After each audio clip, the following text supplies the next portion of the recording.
a free 6-star selector on top of a bunch of changes announced inside of the dev communication note, as we see right here. We're going to go over it, but straight up, a free 6-star character is crazy. Dear Administrator, ever since the official release of Arknight's Endfield, Talos 2 has welcomed numerous explorers and builders of boundless passion, intellect, and spirit of altruism. Together, administrators from across the world have filled the world of Enfield with life and riches. As of February 1st, 2026, our transmission lines laid down by every admin of the world have reached a total length of 42 billion meters and a total of 23 million shared facilities have received repairs. Easy Stash facility located at the hub of Valley 4 also received the most installations and repairs totaling 4.3 million. We hereby thank admins across the entire world for your efforts in joint construction and mutual support. Now the part we all care about. To make team creation easier for admins and improve the early game experiences in combat and exploration, all admins who complete main mission chapter 1 process run Break the Siege shall receive a progress reward designation selection permit. Use this permit to designate and acquire one of these 6-star operators featured in the basic headhunting banner. So straight up, we can use this to select either Ardelia, Pogranichnik, Lastrite, Ember, or Li Fong. All you Lastrite Gooners out there, you guys got your wishes. All those people who want C1 Ardelia for your Leviathan teams, you got that as well. For me, Pog's been avoiding me. I got to see one Li Fong. That's messed up. And for all one Ember enjoyers out there, you got a little bit of a winner here as well. This is actually crazy, bro. I'm not sure if I'm going to pick Pog or Last Rate. I kind of need both of them on my account. I guess I could pick Ember for the memes. There's other stuff they mentioned in here as well. Optimizations that they're going to be doing. We're going to go over those in a second as well. This item will be delivered by mail. Admins who have already completed or will be completing the main mission will receive the in-game item and a quick update on February 5th, 2026. In the future, we will consider sending this progress reward via an in-game mail feature so that receiving the item will be a more intuitive process. Meanwhile, during the last 2 weeks, the project team received plenty of valuable suggestions from multiple channels, including surveys, customer support, and community discussion. Reference these suggestions as well as the admin's in-game behavioral data to improve in-game content. The previous update optimized the claiming of ASE factory simulation rewards and reduced the stats or resistances of certain enemies. In addition, these tweaks, we hope that our dev comms will provide timely and comprehensive updates on optimizations that are ready to go, as well as those works for future updates. So let's see exactly what they've changed. Enemy stats optimization.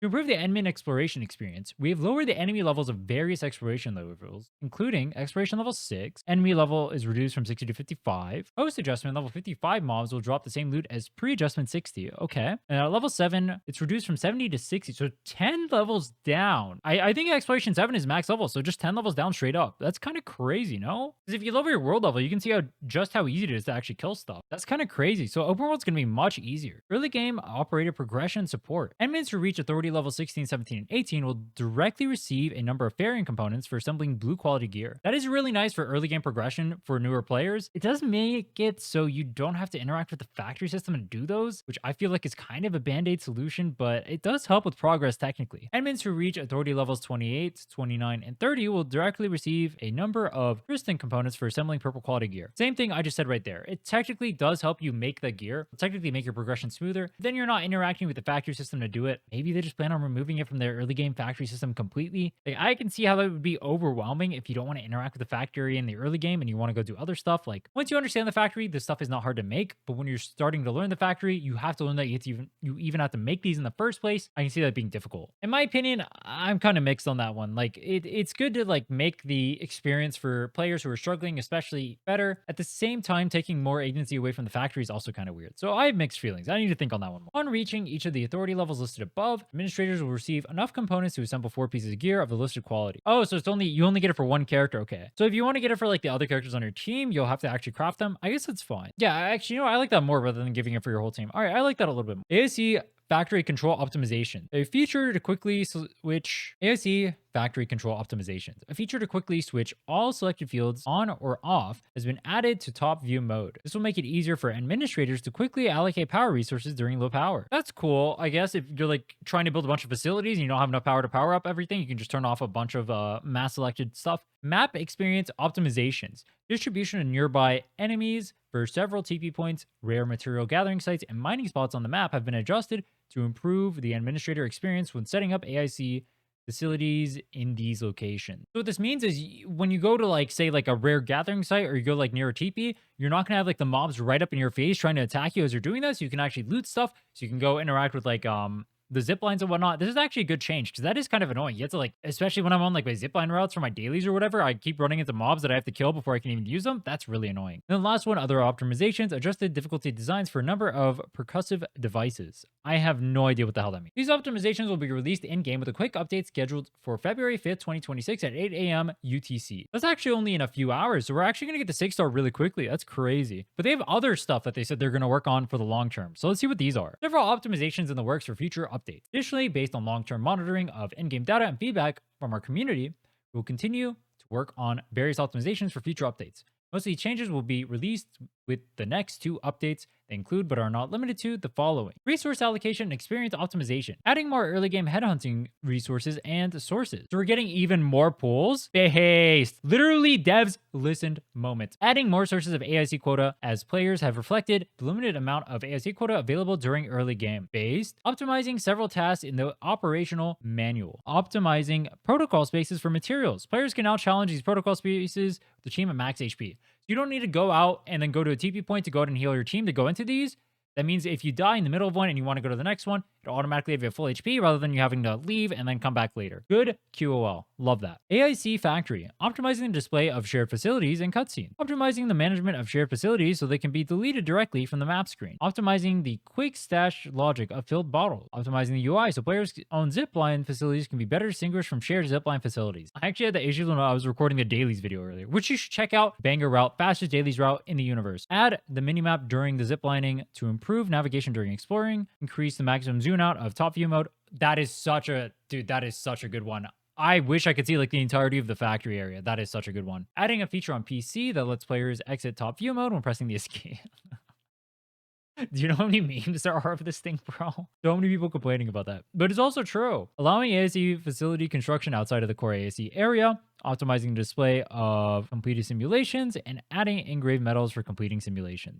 This is like the biggest one right here. The maximum zoom for the top view mode. Absolutely love that. That's a turbo banger. Interactions and quality of life. Optimizing the acceptance of new missions after mission completion to improve clarity of mission guidance and navigation. Based. Adding tips for missions that can unlock new areas. Really useful for, there's like one area on Power Plateau you have to do the Wolfguard character quest to get the Ethereum ore.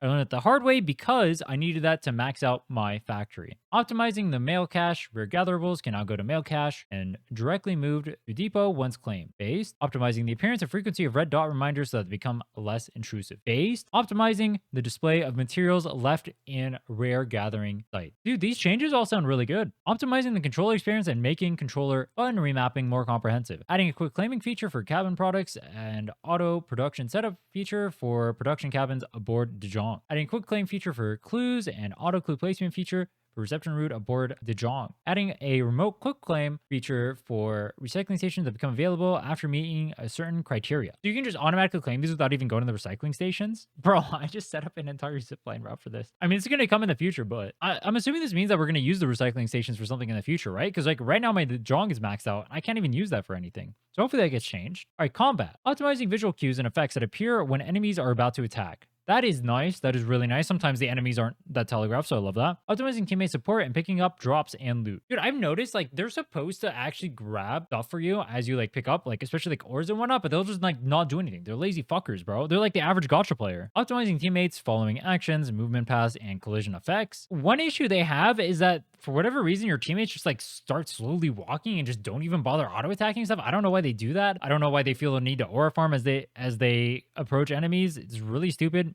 Hopefully that fixes that because it says teammates following actions. And the last one, optimizing the logic for exiting battles. Does that mean like you only have to be like a certain distance away from a battle in order to leave it so you can go like loot stuff? Because you can't actually loot stuff in battle, and that's a pretty big issue we have right now. Hopefully the aforementioned optimizations and changes will give our admins a better gaming experience. Other improvements are also in the works. We are constantly in reference to our administrators' feedback and suggestions. In the future, we will continue to use dev communications as a means to convey and introduce our latest optimizations. Just to recap the biggest changes, we get a free 6-star selector. Absolutely love that. You get the zoom out mode, or actually technically these are coming in future patches. So let's just talk about whatever's happening in the patches over here. It's going to be easier for you to deal with stuff in the open world. So especially at the later levels, they're going to crunch down the total HP of the monsters because they're all going to be lower level. So that means you're going to have an easier time killing stuff in the open world. So easier exploration. I don't know if I like that because I feel like one thing I actually like about this game is the difficulty of the exploration and the fact that I do have to try even on like bad monsters. I have to actually put effort into killing them. Maybe that'll get tedious later on, but I thought that was one of the better appeals of the game. I mean, I'm not too upset about it, but I thought it was something nice. So